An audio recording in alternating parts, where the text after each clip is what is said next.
السلام علیکم ورحمۃ اللہ وبرکاتہ۔ یہ دیکھیے، یہ ہے نہر فرات۔ جیسا کہ آپ دیکھ رہے ہیں کتنا خوبصورت منظر ہے، کتنا پیارا اور حسین منظر ہے۔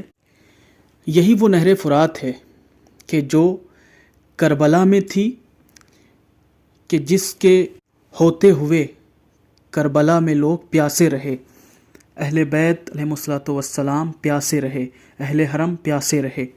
یہی وہ کربلا ہے کہ جس کو حضرت عباس علیہ الصلوۃ والسلام نے ظالموں سے چھین لی تھی، جس پہ قبضہ کر لیا تھا، اور قبضہ کرنے کے بعد مشک سکینہ کو بھرا اور بھر کے واپس ہوئے۔ یزیدیوں کے اندر اتنی جرت نہیں تھی کہ مولا عباس سے مقابلہ کر سکیں اور انہیں اس دریا تک جانے سے روک سکیں۔